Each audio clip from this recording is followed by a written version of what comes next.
Ah putain, je vais mourir là-dedans. Bonsoir à tous.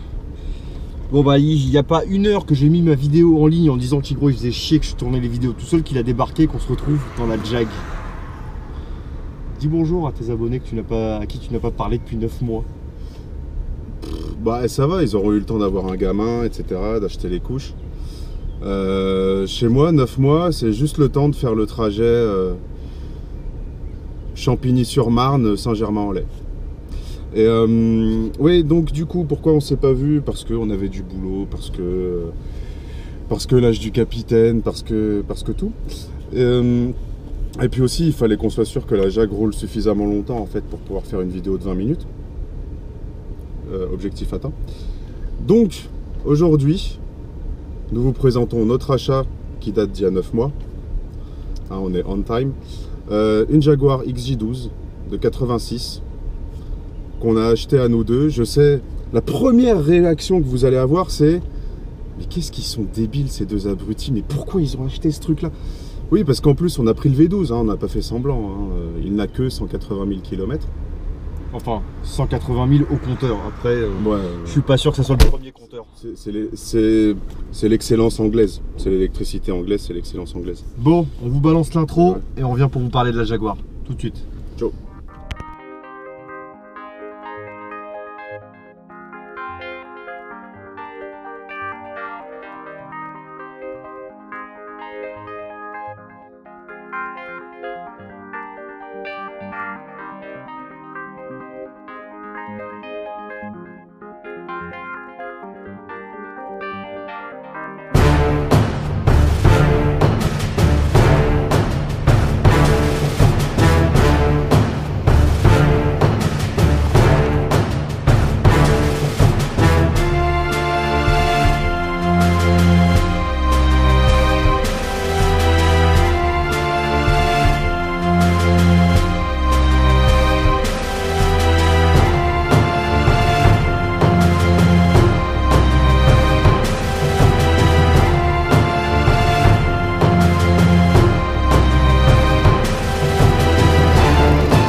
Cette voiture, en fait, mon père l'avait quand on avait, je sais pas, 12-13 ans. Mon père a acheté cette voiture, en fait, en se disant, il me faut un V12 dans ma vie.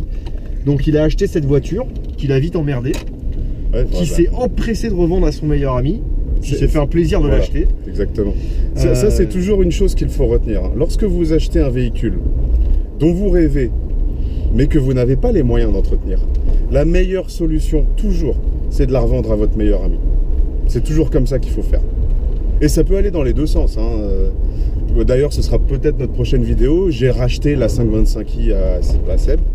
Hein, c'était le meilleur achat à faire. Mais d'ailleurs, la Jaguar, il s'est quand même bien démerdé parce qu'il nous a vendu un truc qui roulait pas très bien, machin, qui était un peu foireux, dont personne ne voulait. C'est ça. Bah, il l'a revendu au fils. Donc tu vois, comme ça, les liens étaient vraiment serrés. Voilà. Il faut que ça reste dans le premier degré. Voilà, exactement. Pour la famille et les amis, il faut que ça reste dans le cercle très proche. Parce que cette Jaguar. Pour la petite histoire, pourquoi on a acheté ce véhicule? Bon, déjà ça faisait longtemps qu'on n'ait pas cramé d'argent, enfin, perdu d'argent. Donc du coup on s'est dit pourquoi pas acheter une Jaguar. Ça y est, on a 500 € de côté, donc on va cramer le reste que nous n'avons pas. C'est exactement ça.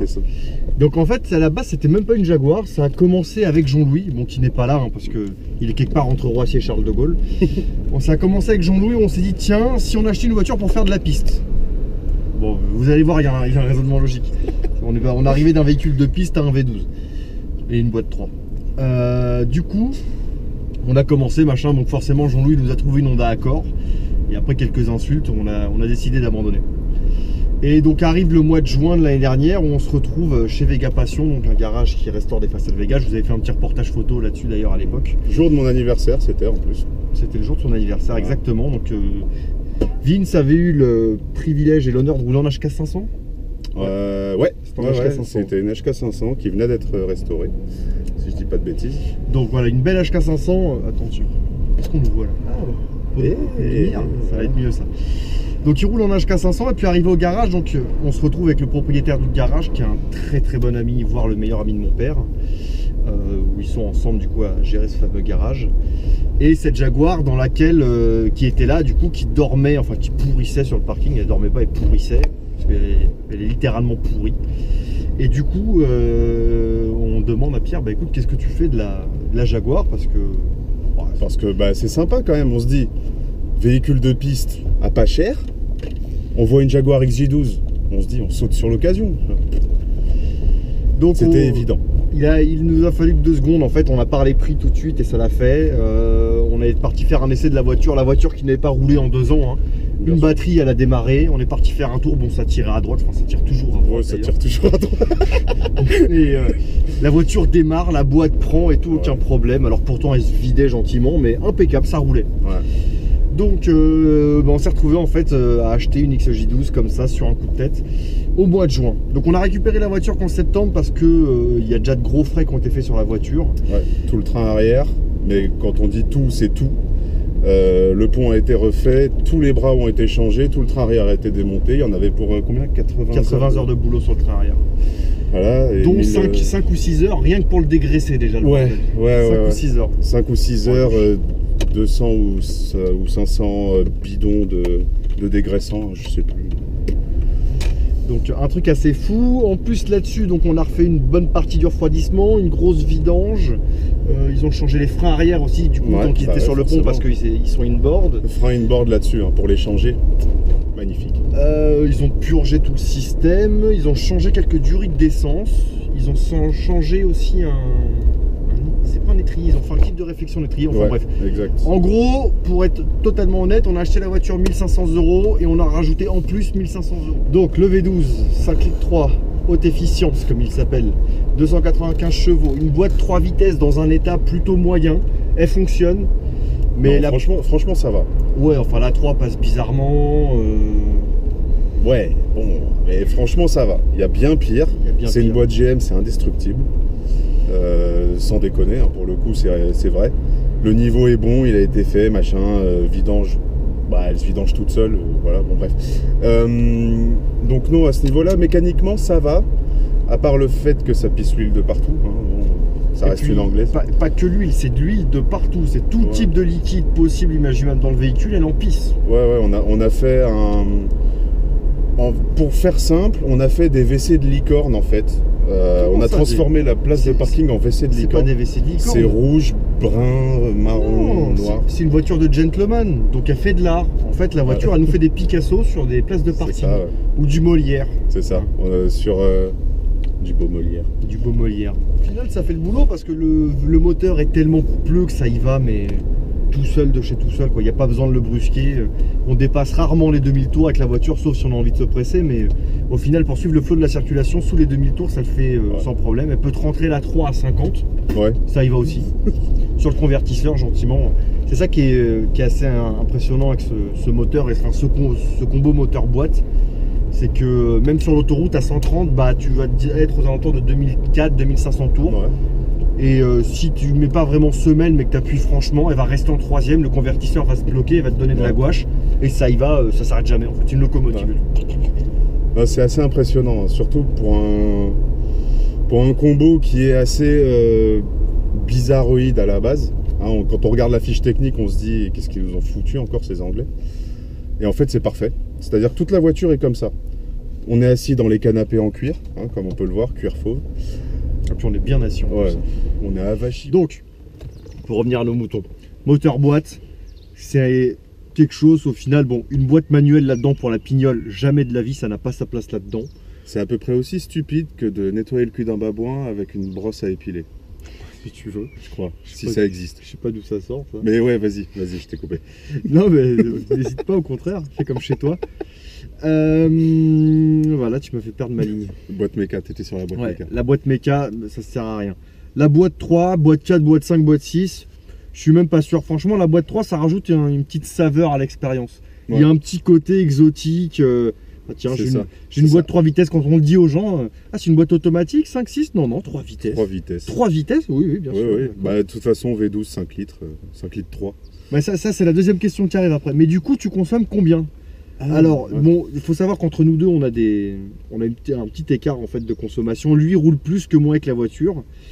Enfin, quand il roule plus, c'est pas forcément en temps, mais c'est en kilomètres. Moi, en gros, je tourne autour de la maison.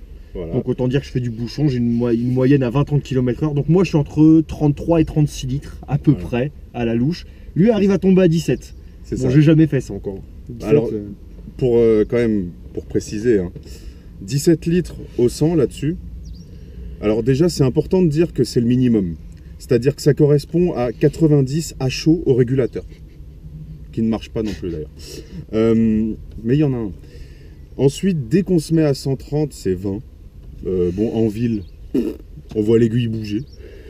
Quand on accélère aussi, on voit l'aiguille qui tombe. J'ai vérifié, hein, l'autre fois, j'ai vu l'aiguille qui faisait comme ça. Donc, ouais, 90 au régulateur, donc on est à quoi? 1800 tours minute, 17 litres. Faut se rappeler un High Efficiency, HE, parce que les versions précédentes en carbu, c'était 25. Ouais, là, c'est efficient, hein. Franchement, Ouais, ils ont pensé à la planète, ce jour-là. Ouais.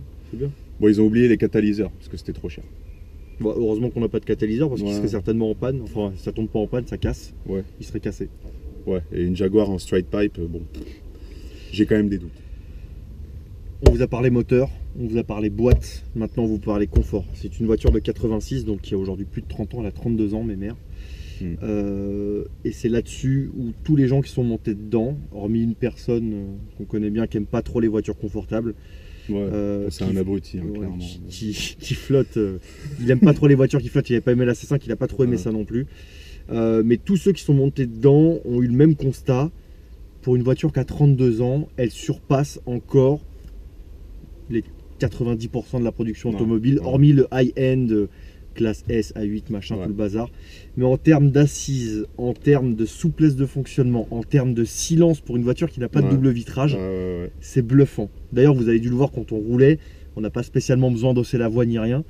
C'est bluffant, il n'y a pas d'autre mot. Et on sent vraiment que c'était à l'époque une voiture qui valait aujourd'hui l'équivalent de plus de 100 000 euros. Quoi. On sentait vraiment que c'était une voiture de l'ordre, que c'était le très haut de gamme de chez Jaguar. Et là-dessus on a craqué. Nous. Dès le premier essai, on a craqué quand on a essayé la voiture, même qui tournait pas terrible, machin, avec le pont qui chantait et tout. Waouh! Ouais, on est rentré dedans, c'est Seb qui conduisait. Et puis pendant 2-3 minutes, on sait pas pourquoi, mais on s'est rien dit. On était juste en train de regarder, et puis d'un coup on se retourne, on se regarde, et on se dit mais on n'entend rien en fait là-dedans. Et c'est là qu'on s'est rendu compte qu'on était à 90. Parce qu'il y a ça aussi, c'est que le convertisseur, machin, la boîte, ça emmène tout, il n'y a pas besoin d'accélérer, on joue juste sur la garde de l'accélérateur. Et là on s'est regardé, on s'est dit mais on n'entend rien du tout. Et on était avachis comme deux gros, enfin bon maintenant lui il est mince. J'étais plus gros à l'époque. Ouais. Un très gros et puis un moins gros qui est maintenant mince. Et on s'est dit non mais il nous la faut. Il nous la faut. Bon c'est une catastrophe financière mais auquel on l'a eu et puis le plaisir qu'on prend à la conduire. C'est surtout ça. C'est pas un regret. C'est un régal. C'est un régal à conduire. Ça devrait être remboursé par la Sécu ce truc là parce que même dans l'état où c'est, quand vous roulez machin, alors on peut pousser le truc jusqu'au bout. Vous roulez, vous mettez radio classique ou la TSF. Mais ne serait-ce que rouler, vous la mettez sur le drive et vous vous laissez flotter comme ça sur la route un soir à minuit, 1h du mat quand il n'y a personne. Avec les lumières vertes. Les lumières vertes, on peut s'allumer les lumières intérieures. C'est un véritable anti-stress ce truc. C'est un truc, bon déjà, comme les Américains disent, you feel like a million bucks. Voilà, tu te sens comme un lord véritablement. Mais tu es dans une ambiance, dans un truc. Tu sens que c'était une voiture spéciale et bah moi à mes yeux elle est d'autant plus spéciale que c'est une ancienne voiture familiale. Mais c'est une ambiance, c'est un truc, c'est indescriptible. Faut rouler là-dedans ou alors avoir roulé en Rolls, en machin, pour comprendre ce que ça apporte. C'est un sentiment de luxe en fait, mais pas dans le mauvais sens du terme où je me la raconte. Mais c'est un sentiment de, entre guillemets, je vais pas dire d'ingénierie poussée, mais de raffinement poussé. C'est raffiné comme voiture. C'est pas performant, c'est pas bruyant. C'est pas une voiture sur laquelle on fait des cols. C'est une voiture où à la limite on enquille l'autobahn. Surtout pas à 200. Elle peut le faire, mais on sent qu'elle force, c'est pas la peine en fait. Ça se cale à 150, 160 et gentiment à 3000 tours on se laisse aller. Et là on profite. On profite de la vue du capot qui est un peu galbé, on profite des boiseries, de l'odeur de cuir d'époque parce que c'est encore du vrai cuir. Et on prend son pied, quoi, on kiffe. On kiffe, bon, jusqu'à ce qu'après il faille remettre le plein et là on kiffe moins. Tu veux qu'on dise quoi en conclu? Je sais pas, rien, on verra.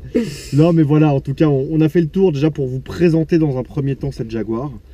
Vous avez vu, donc on a essayé de vous décrire un peu tout, l'ensemble moteur boîte, comment on la sent à la conduite.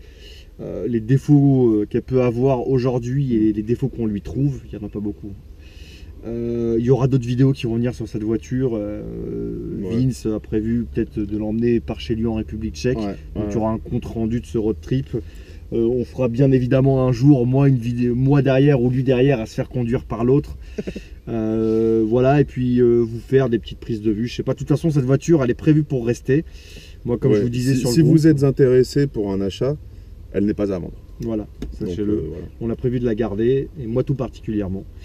Donc merci de nous avoir regardés ce soir, en espérant que la vidéo vous ait plu.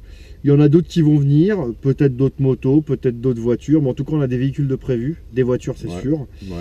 Et puis s'il y a des choses que vous souhaitez voir, je sais pas, sur la Jaguar par exemple, des sortes de petites expériences ou je sais pas, des choses que vous aimeriez voir, vous n'hésitez pas à nous le faire savoir. N'hésitez pas à nous demander ce que vous voulez. Si on peut le faire, on le fera. Si on peut le faire mais qu'on n'a pas envie, on ne le fera pas. Ah bah tiens, il y a un kéké en BM Tuning qui arrive. Et puis, mais en tout cas, l'accouchement a été long, mais le bébé est beau. On vous avait promis.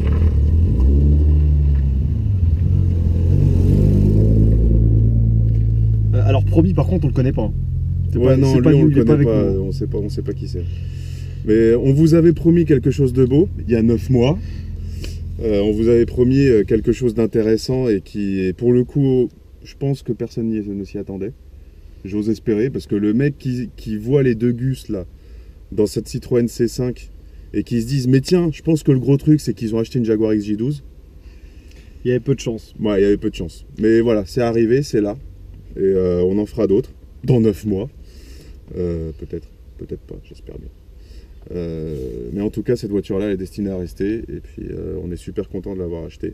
Voilà, c'est quelque chose qu'on ne regrette pas et qu'on ne regrettera jamais, je pense. Un grand merci à tous d'avoir regardé la vidéo. Likez, faites partager, machin, profitez-en et puis voilà, n'hésitez pas. Bonne soirée. Salut. Allez, ciao.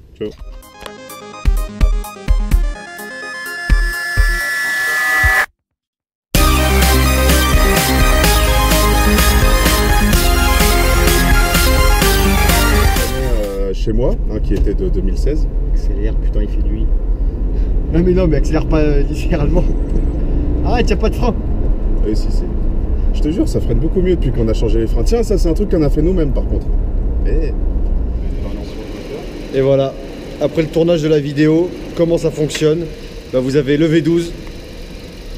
Le V12 le moins fiable de l'histoire, je pense, qui aide à redémarrer la voiture la plus fiable du monde. Voilà, c'est Hybrid Theory, c'est nous.